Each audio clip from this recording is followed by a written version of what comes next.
People are still talking about Donald Trump meeting with Mondani and the way he is just fangirling. And this will never not be funny to me. It's also funny how many people on the right are now kind of wearing egg on their face. Like Rick Scott saying, here's the new face of the Democrat Party, a literal communist on his way to the White House to be schooled by President Trump.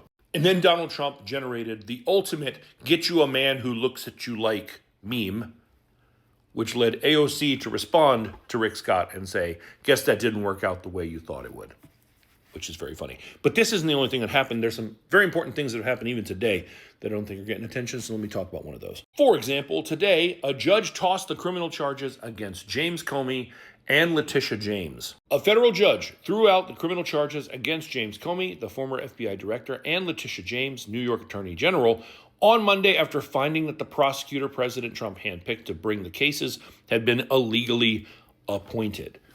And what's really, really significant about this is in that ruling, he cites a passage from the decision in July 2024 by Judge Aline M. Cannon in Florida to dismiss the indictment against President Trump in the classified documents case. The cited line is about how if a prosecutor who obtained an indictment was not validly appointed, the only remedy is to dismiss the case.